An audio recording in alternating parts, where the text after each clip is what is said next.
This is a paper that was featured in Dr. Kim's video that I reacted to about a month ago. If you guys don't know me, my name is Dr. Lily Johnston. I am a board-certified vascular surgeon.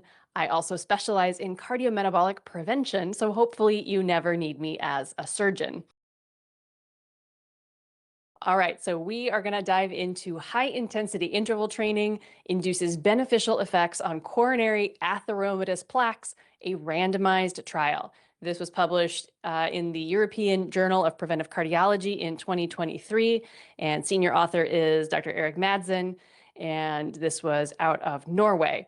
So the temptation is always to start with the abstract. I'm actually going to go past the abstract because it distills things from the author's perspective, but I want the raw information. And we're actually going to skip through this graphical abstract, which is actually probably a nice way to sum up what's in the paper. We can come back to this at the end and see how we feel about what that says. But actually, let's scroll past that and just start with the clinical perspective and the introduction. The introduction sounds like it's going to be boring, but I actually think it's an important way to understand what the background is, and it sets the scene for what the research is that these authors are actually going to do, and it tells you a little bit about some of the assumptions that they are walking into the study with. So they start off with a clinical perspective, what's new? Physical exercise following percutaneous coronary intervention, that's a stent placed in the heart arteries. In patients with stable coronary artery disease, reduced coronary atheroma volume in patients following high-intensity interval training compared with patients following contemporary preventive guidelines. Okay, so that's actually a summary of what they think they found. Let's keep going. What are the clinical implications of this? This study indicates that high-intensity interval training counteracts atherosclerotic coronary disease progression and reduces atheroma volume in residual coronary atheromatous plaques following PCI or percutaneous coronary intervention, stenting. Our results reinforce scientific background for recommending physical exercise as an important component of cardiac rehabilitation programs. In retrospect, I wish I actually hadn't read that. That is all conclusion based on what is in the paper, and that probably kind of could have gone right through in the abstract as well, but let's carry on with the introduction. So they say a multitude of beneficial biological effects are demonstrated with regular physical exercise. And they have a citation here. So a meta-analysis from 2016 demonstrated that exercise-based cardiac rehabilitation reduced cardiovascular mortality for patients hospitalized for coronary artery disease. And physical activity is well recognized as an important and integral part of cardiac rehabilitation programs. Coronary atheromatous plaque volume and composition are both strongly related to the risk of acute and recurrent coronary events and outcomes. The association between coronary plaque morphology and future cardiac risk is demonstrated in several trials using novel intracoronary imaging techniques. So these are going to be techniques that allow us to see the plaque on the inside of those tiny 2 to 3 millimeter coronary arteries, and that is fundamentally key to this study as well. In the providing regional observations to study predictors of events in the coronary tree Prospect 2 trial, plaque burden and plaque lipid content were both predictors for future cardiac events. So this is again where we're starting from. However, the effects of physical exercise on coronary atheromatous plaques remain largely unknown. So we know physical exercise is good, but we don't know what it's specifically doing to plaque. Coronary computed angiography studies on athletes have revealed a higher distribution of dense and more abundant coronary artery calcification, whilst CAD in sedentary patients shows more mixed plaque morphologies. So this is recapitulating the idea that in athletes, we do see a fair amount of calcification, in some ways disproportionate to their level of fitness, but the plaque is mostly calcified. We don't actually have a lot of that soft, vulnerable plaque, but in more sedentary patients, we have this mixture of plaque. The clinical aspect of these findings are highly uncertain, but the hypothesis that exercise induces beneficial effects on plaque remodeling to generate more calcific lesions that are less likely to destabilize has been strengthened using radiofrequency intravascular ultrasound, or IVUS. We have previously demonstrated a reduction in necrotic core after a period of exercise training in patients with CAD. In the impact of cardiac exercise training in coronary atheromatous plaques evaluated by near-infrared spectroscopy, the CNIT trial, we observed that 6 months of high-intensity interval training did not reduce lipid content in coronary plaques compared with usual care. However, a moderate negative correlation between change in peak oxygen uptake, VO2 peak, this will be similar to VO2 max, and change in lipid content was demonstrated. So there is a previous trial that they did. They looked and with a different imaging technique, and they were looking at the composition of plaque. And they didn't see a lot of change in that, but they did notice a trend in the VO2 max and that plaque composition. So now we're about to understand what they want to do here. In the present article, results from the analyses of the predefined secondary endpoints assessing atheroma volumes using grayscale IVUS are presented. So this is actually a component of the original trial. It's a secondary analysis, and they're using a different imaging techniques. They used near-infrared spectroscopy in the first trial. Now we're using ultrasound here in the second trial. And we hypothesized that high-intensity interval training, or HIIT, would induce beneficial effects on coronary atheromatous plaque volumes, i.e., or that is a reduction in percent and total atheroma volume compared with patients following contemporary preventative guidelines. So that's where we're starting. The methods section is a hugely important component to understanding how impactful a paper is and how strongly you're going to believe the conclusions. So let's dive into the methods, sample, and study design. So CNIT is an investigator-initiated, single-center, open, parallel, randomized controlled trial. So that means they're only doing it at one hospital. It is open to enrollment, and they are running 2 arms in parallel, but they are randomizing people to each arm. Study abides by regular ethical guidelines. Patients gave written consent. So let's see who the patient population is. Patients with stable angina undergoing coronary stenting or percutaneous coronary intervention were eligible for inclusion. Lipid-lowering therapy had to be used for at least 6 weeks before inclusion in the study. Exclusion criteria were previous coronary bypass surgery, known inflammatory disease other than atherosclerosis, which is like kind of a nice nod to the idea that they acknowledge atherosclerosis is an inflammatory disease. That's cute. And any planned surgery within the next 6 months, and inclusion in another randomized trial, or inability to comply with the study protocol due to any somatic disease, physical disability, mental problems, or already performing physical activity at a similar or higher level than the prescribed activity for the intervention group. So that means serious athletes were not included in this trial because they were already going to be performing at this level or higher. Following successful PCI of all significant stenoses with implantation of drug-eluting stents, multivessel intravascular imaging was performed when feasible by a combination intravascular ultrasound, IVUS, and near-infrared spectroscopy NIRS catheter using an automated pullback system. So they're taking these patients to the cath lab. They are stenting any areas of hemodynamically significant stenosis, typically 70, 80% or greater, and then they are using these imaging techniques on the inside of the blood vessels in all of these patients. And they position the catheter in a certain way to ensure matching coronary segments at baseline and follow-up. Distal starting points were recorded angiographically to assist in registration.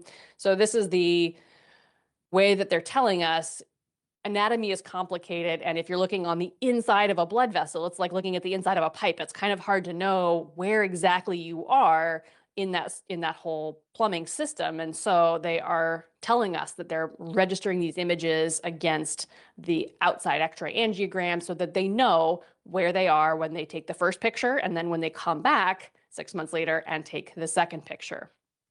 Okay, following PCI and intracoronary imaging, all patients received guideline-directed medical therapy. We'll talk about what that means and how they were compliant or not with that later. As we go through, the study protocol allowed no adjustments of lipid-lowering therapy throughout the study. This is a really key component of this trial. They had to be on lipid-lowering therapy for a 6-week at least run-in before they started. And then once they were there, whatever they were on, both groups, nobody touched it.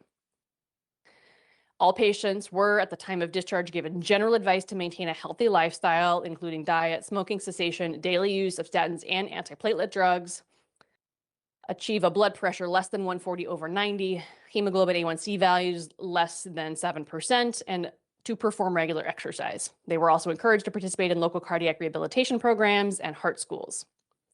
After complete baseline acquisitions and with the use of a web-based randomization system, patients underwent randomly allocation assigned in random block sizes to either intervention with HIIT or a control group. Okay, so what's the intervention? What are we doing to the patients who are randomized to the HIIT group? This consisted of 2 sessions weekly of supervised endurance training, mainly on treadmills and bicycles.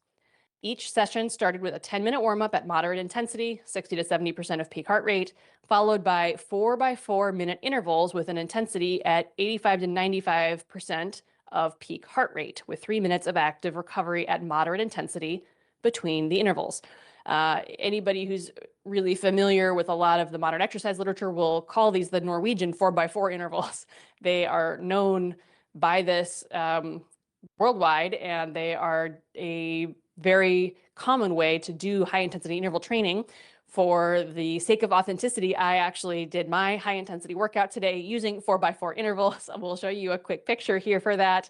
So we did these 4x4 intervals, and this was done twice a week. All exercise sessions were supervised by physiotherapists with experience in rehabilitation.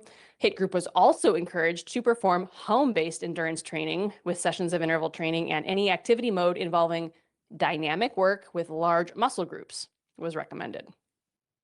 In order to guide exercise intensity, increase motivation, and adherence to a home-based exercise, patients in the HIIT group were provided with a wearable device for heart rate monitoring and activity tracking. The control group was advised to follow contemporary preventative guidelines, but did not receive any supervision nor wearable device for physical activity tracking throughout the study. So right here, what you can appreciate is that we have an exercise intervention, but there's also a little bit of difference in attention and in measurement between these 2 groups, right? The intervention group has a wearable device that they have, so they're getting feedback hourly, daily at least, on heart rate. The control group does not, and the HIIT group is getting supervised training at least twice a week. So they are going to a location, they are engaging with a physiotherapist, and perhaps they're seeing other study participants, we don't know, but certainly there's a level of interaction and engagement with the study group that is not really present, as far as we can tell, in the control group. So just always be aware that sometimes the treatment is the intervention, but there could be other factors that might confound our outcome. The imaging analysis is really complex. Anonymous angiograms and intravascular ultrasound data were analyzed at an independent core laboratory. This is an important thing to talk about, just because you always would like to see imaging or outcomes be adjudicated by a neutral third party that does not know which group a patient has been assigned to and has really no vested interest in the outcome of the study. So whatever else we can think about with how technical the rest of the imaging is, it's really good that this was sent to a third party independent core lab. So I'm actually going to skip through a lot of the IVUS pieces because I don't know that anybody cares that deeply. It's also not my personal area of expertise, but we have a lot of ways that they are trying to standardize how the plaque is measured. And we're going to come back to this diagram in a second here. Vessel with highest maximum plaque burden was defined as a target vessel. You can see that they're talking about cross-sectional areas, elastic membrane cross-sectional areas. We have equations, summation figures here, minimal lumen area. So this is all related to the idea that taking pictures and analyzing them, especially when you're taking multiple 2-dimensional pictures representing a 3-dimensional structure, is complicated. The geometry is an issue, and trying to make sure that you can compare this from one patient to another and the same patient over time requires a little bit of statistical gymnastics, and that's really what we're talking about here. So let's go through the rest of the study, and then we'll look at their Prisma figure here. Risk factors and exercise testing. So they're going to say we did medical history uptake, physical examination, anthropometrics or body measurements. Fasting blood sampling, echocardiography, or an ultrasound of the heart were performed at baseline and at follow-up. 2 weeks following the stenting procedure, cardiopulmonary exercise test was performed to determine exercise tolerance, so VO2 peak or VO2 max, and heart rate peak in order to tailor the exercise prescription and evaluate training effects. Data from EKG, blood pressure, respiratory gases were recorded continuously. Individualized ramp protocol started at a speed and inclination set during the 15-minute warm-up, guided by the Borg scale. Workload was increased. Okay, so just going through exactly how they're doing that testing protocol. And now we're going to see what their outcomes are. In this paper, we present the results from the analyses of predefined secondary endpoints assessing atheroma volume using grayscale intravascular ultrasound in the CNIT population. This is important in the sense that when you design a clinical trial, you specify the outcomes ahead of time, and that protects the investigators from kind of going through and mining the data just to see what might be significant, right? Sort of churning through it and like, oh, that p-value was significant. Let's write a paper about that. If you pre-specify your outcomes as you design the trial, then it's a little more of an honest look at really, did we find what we expected to find? Did we test the hypothesis that we set out in the beginning? So this is a nice nod to good trial design and statistical reporting. Other outcome measures were change in ARI, MLA, VO2 peak, body mass index. Okay, we'll go through all that in the tables. Statistical analyses, I'm going to skip through most of this. Let's see if there's anything in here we have to talk about. Normality of residuals, checked by, yeah, okay. All right, let's go back through and look at their flow chart. This is usually required for all randomized controlled trials to get published. And what they're showing you is how the patients that were actually in the trial and got randomized were allocated. So it's a total of 60 patients in this trial. 30 were allocated to the high intensity group, 30 in the control group. And they're telling us that one of these patients had a technical problem with the study and that patient's data was excluded. So they have 29 patients in the final analysis in the HIIT group, 30 patients in the analysis in the control group. What's missing from this figure is what you want to see, all of the patients that were screened for inclusion in the trial and didn't make it. So how many patients were excluded because they were already super fit? How many patients were excluded because they had some physical malady that did not allow them to participate in the exercise component of this? How many patients were excluded because they weren't on lipid-lowering therapy prior to their treatment with stenting? All of that is helpful information in terms of knowing exactly how many patients they screened overall, what the exclusion criteria really were, and how that impacted the selection of patients in the trial. So it's a little disappointing not to see that, but this is an okay flowchart of who is in the trial. So let's go through the results and see what they found. So this was run February 2016 to April 2019. So 3 years to get 60 patients, which is not a huge study. That's, just emblematic of how difficult these trials can be and how much effort goes into all of the treatment and all of the studies. 60 patients were enrolled. 1 patient in the HIIT group had unsuccessful. We talked about that. That patient was excluded. And so this is just a recapitulation of that diagram. 1 patient developed severe angina and underwent coronary bypass grafting, and another patient emigrated. So they only had 57 patients at follow-up, but they did this as an intention to treat analysis, which is statistically appropriate. Baseline clinical features and all of that is presented in table 1. So now they're going to discuss the lesions. Coronary atheromatous lesions had maximal percent atheroma volume of 66% in the HIIT group versus 67% in the control group. So that's telling you that at baseline, these patients have a similar plaque burden. And minimal lumen area was 4.3 versus 4.7. Dual antiplatelet therapy was in all patients because they were all stented. Noteworthy, there were no adjustments in lipid-lowering therapy. That was pre-specified, but they confirmed that here. And then they're going to say results from the mixed model analyses are presented in Table 2. When comparing the change in average percent atheroma volume, PAV, for matched coronary segments from baseline to follow-up, a statistically significant between-group difference, minus 1.4, was demonstrated.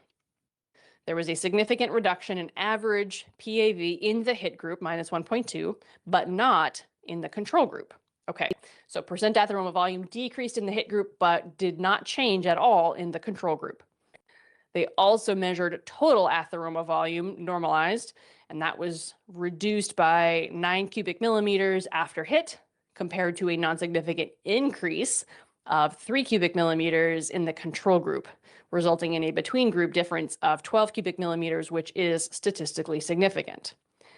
Also, a statistically significant larger reduction in remodeling index in the HIIT group compared to the control group. No differences in mean or minimal lumen area during the study. You can see it's actually tough to keep track of all of the acronyms as you go through. All right, cardiovascular risk factors. So VO2 peak improved more after HIIT training than the control group, with a significant difference in the HIIT group only. Okay, so this is nice because this is showing us that, in fact, that HIIT training was effective. They improved their VO2 peak. It worked. But the control group, who was told to exercise, and maybe they did or maybe they didn't, we actually don't have any information about that, their VO2 peak did not change at all. So our intervention was effective. There was also a larger reduction in BMI and waist circumference in the HIIT group compared with the control group.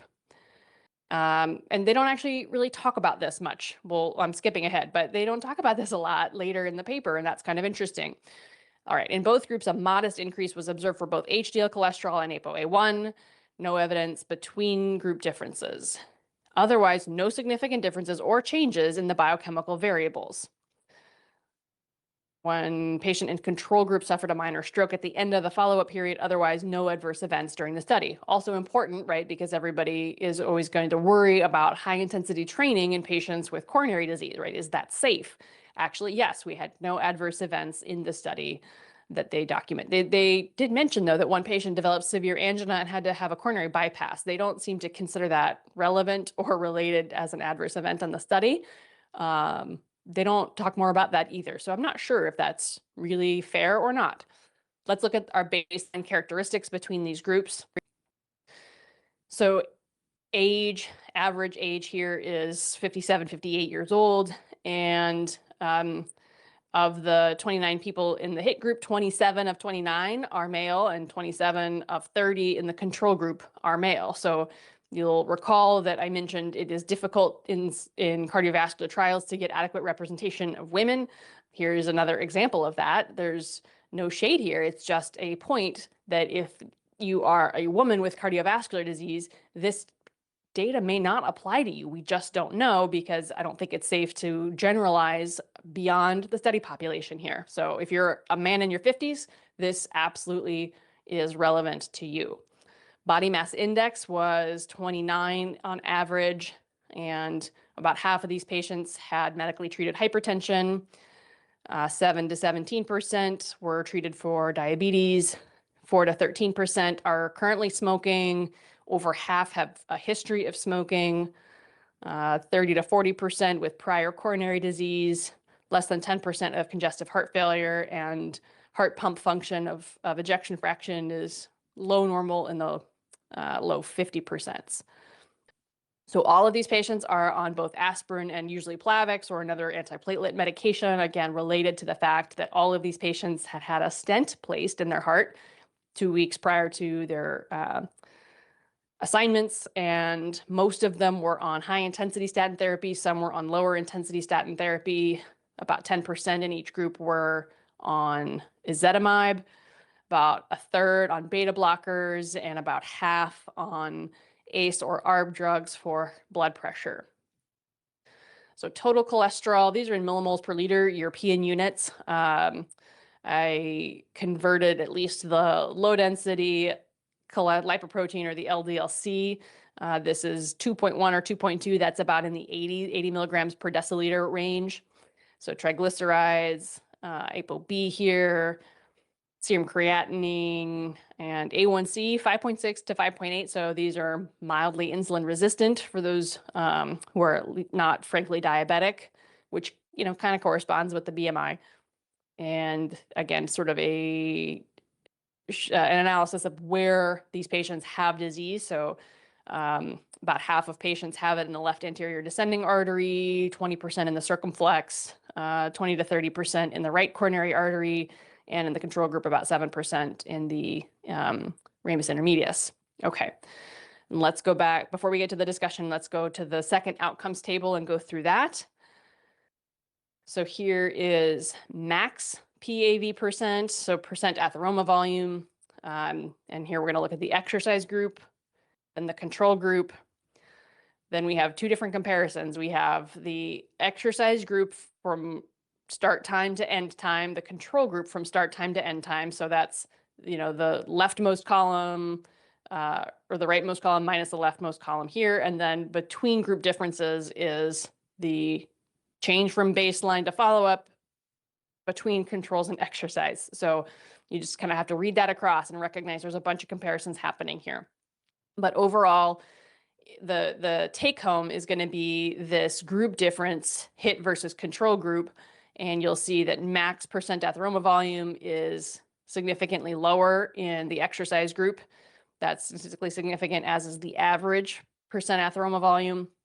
And then total atheroma volume is also significantly less in the exercise group versus the control group. The rest of these findings are largely non-significant, and they don't spend a huge amount of time discussing that. The remodeling index is, I don't entirely understand exactly what that is, so we're not going to get into it. All right. I think that is, oh no, here's our biochemical outcomes. Okay, so here's where they're showing us that VO2 max increases in our HIIT group. So baseline is 32.6, and we increase to about 36. It's a modest increase, but it's definitely noticeable. And you'll see that there is some change in the control group, but again, nowhere near what we see in the exercise group. And again, this is about a 6-month difference. So again, considering it's a moderate time frame, right? It's not super short, but it's also not years of training. I think this is a reasonable difference in the exercise group, and we see that is statistically significant. They, on average, lost over 5 centimeters in waist circumference in the exercise group versus no change really in the control group. And we see a change in body mass index here. So 29 down to 28.3 in the exercise group versus a stable 29 in the control group. Interestingly, there's really no change in hemoglobin A1C and in either group, and there's really no difference at all in lipid values of any kind. HDL cholesterol, LDL cholesterol, triglycerides, ApoB, that is all completely the same in both groups. What is interesting is we don't actually have any measurements of inflammatory markers. So the authors themselves say that atherosclerosis is an inflammatory disease, and I wonder if there's any component of this outcome, of this finding, that is related to reduced inflammation, perhaps related to reduced waist circumference and visceral adiposity, reduced body mass index. I don't know, because we don't really have high sensitivity C-reactive protein, LPPLA2. We don't have those data, but I think that's another interesting hypothesis that isn't really talked about much here in this study. This is really just about the HIIT intervention and the reduction in atheroma volume. Okay, so those are the results, and I just want to stop and take a minute and talk about the fact that that's pretty powerful. 6 months of high intensity interval training, no change in drugs, no change in anything else really. We have a little bit of change in body mass index and in waist circumference, and we see a significant reduction in atheroma volume by 2 different measurements, the PAV, percent atheroma volume, and the normalized total atheroma volume. So, clinically, how do those matter? We can talk about it, but seeing it in 2 different measurements makes me believe that that's a real finding, right? If we just saw it in one but not the other, I would say, maybe that's chance. 60 patients, not a huge spread. But the fact that we see that in 2 separate measurements does make me believe that this is a real finding. So let's go back up to the discussion and see what the authors have to say about it. In this trial, where 6 months of HIIT significantly increased VO2 peak, a reduction in atheroma volume in residual coronary atherosclerosis was observed in patients with stable angina undergoing PCI. PAV and TAV both showed significantly larger atheroma volume regression in the HIIT group compared with usual care. To our knowledge, this is the largest randomized controlled clinical trial using intravascular ultrasound to evaluate the potential anti-atherogenic effects of intensive exercise, and the first one to demonstrate a significant effect of exercise on plaque geometry. Although it has been hypothesized that exercise training may have anti-atherogenic effects, strong evidence of this has not been demonstrated in humans. Only a few previous studies have assessed potential effects of exercise on coronary atheromatous plaques using intravascular ultrasound. So now they're going to go through some old papers and see what else has been done. In 2010, Six et al. Failed to demonstrate an effect of an intervention on coronary plaque burden. In a previous study, our group compared HIIT versus moderate continuous exercise and found a modest reduction in coronary necrotic core in both exercise groups. And those findings were essentially reproduced in a small study by Nishitani Yokoyama et al., demonstrating a correlation between exercise volume and a reduction in plaque and lipid volume.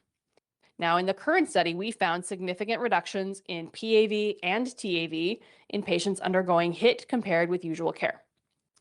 The primary endpoint in the CNIT trial, so the CNIT trial is this bigger overarching trial that they did before, and I can show you that here in a second. The primary endpoint in that trial was change in lipid content, measured as maximum lipid core. Sorry, scrolling through to get to the rest of it. Lipid core burden index at 4 millimeters. So that's max LCBI 4. And that decreased significantly in both groups during exercise with no between group differences, a result that may have different explanations. First, the exclusion of 11 patients with low intracoronary lipid content at baseline amplified a power problem. So they're talking about their old paper here and why they don't think that one showed any difference, but maybe this one does.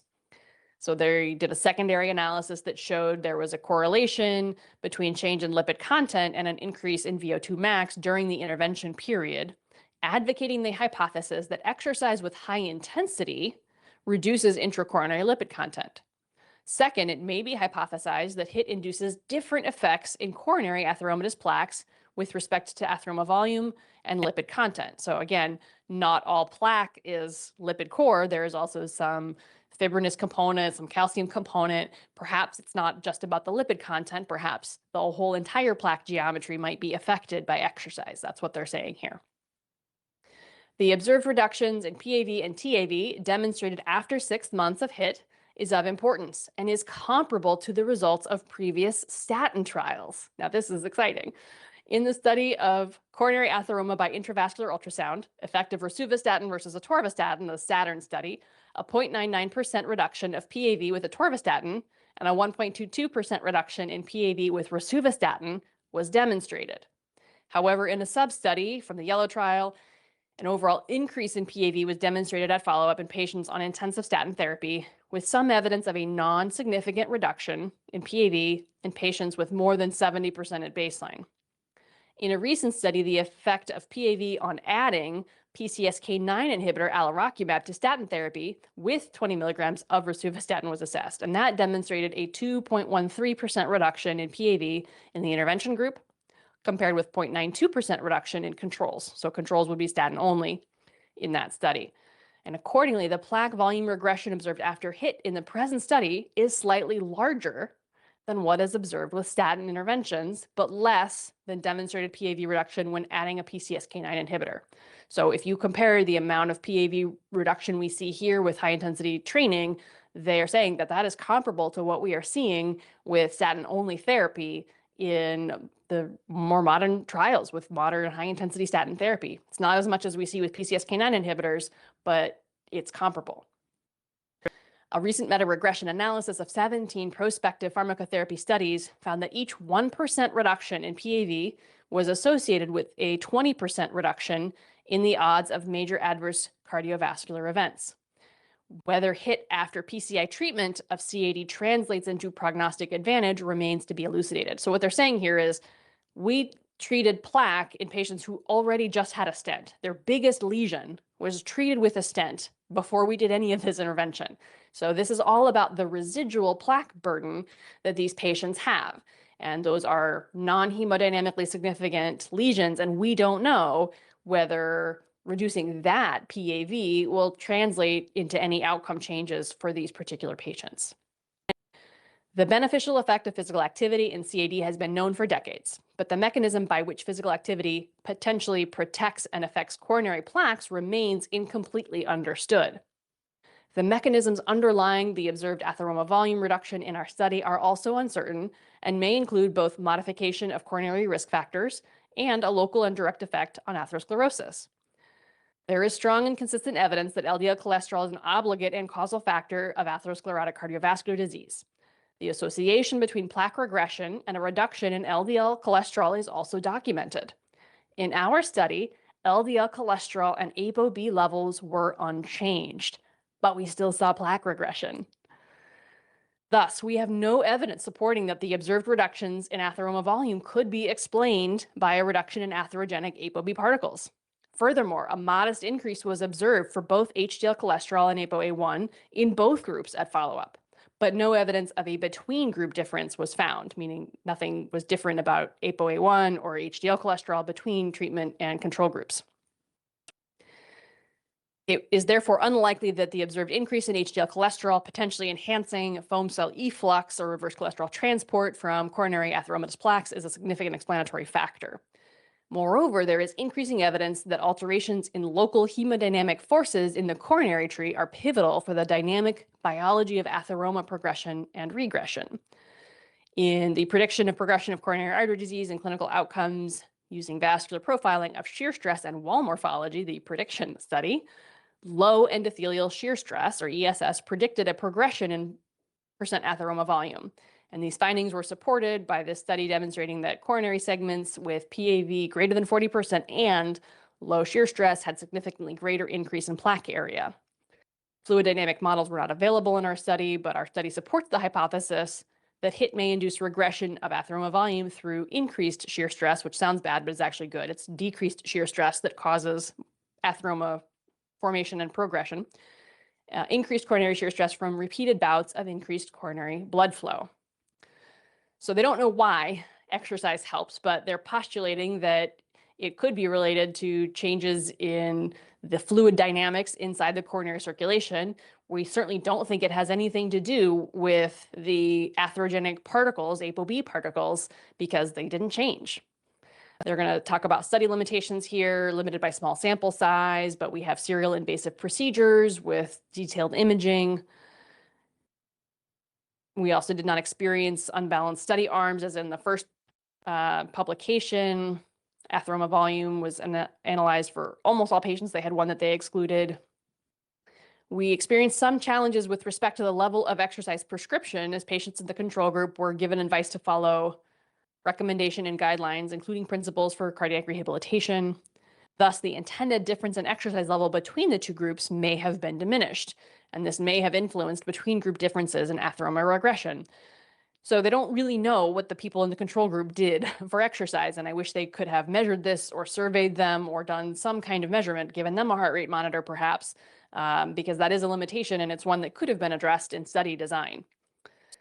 In addition, we acknowledge that exercise levels obtained in the intervention group may be hard to obtain without ongoing and continuous supervision as offered in our study, meaning Norwegian 4x4s are tough, and having a coach helps. Having that supervised and being done in a safe way for cardiac rehab patients is important, and it might be hard to replicate that kind of in a regular community setting without a dedicated level of support like they had in a trial.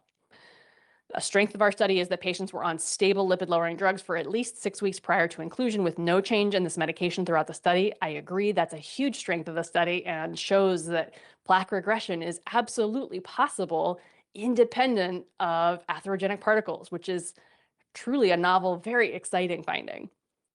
Furthermore, IVUS data were analyzed at an independent core laboratory and validated exercise protocols in line with contemporary guidelines were used. Okay, so in conclusion, patients with established CAD on stable lipid-lowering therapy, regression of atheroma volume was observed undergoing 6 months of supervised high-intensity training compared with patients following contemporary preventative guidelines. Our study indicates that HIIT counteracts atherosclerotic coronary disease progression and reduces atheroma volume in residual coronary atheromatous plaques following PCI. To sum it all up, high-intensity exercise training can reduce the amount of plaque in our vessels, and it is done independent of any of the atherogenic particles floating around in our blood. Now, was this related to the shear stress on the wall and the flow dynamics? Maybe. Could it also be related to inflammation and the decrease in BMI and the decrease in abdominal waist circumference? That might have reduced visceral adiposity. It might reduce inflammatory markers. We don't know. They didn't check. So I can think of another possible mechanism that they don't really discuss. However, we'll be able to study that going forward. We'll have more opportunities, but I just love that this is a paper that proves what we knew, which was exercise is good, but not only is it just good for the heart in general, is it good for our muscles in general and our respiratory fitness, but it reduces plaque volume. I think I've said that about 20 times because I'm just so excited about it. Okay, let us kind of wrap that up there. Let's go back to the graphical abstract really quick and just see, does that have anything else that we didn't talk about? So here is the angiogram picture of the heart. This is the injection of the dye, and you can see the dark gray here. This is the heart coronary circulation. And then this gray snowy picture is the IVUS, or the intravascular ultrasound. The whole big gray circle is the coronary artery. The black one in the center is the catheter. And then like this kind of gray area right up top, that is some of the plaque. Here's their allocation. These are their findings. So exercise group atheroma volume went down.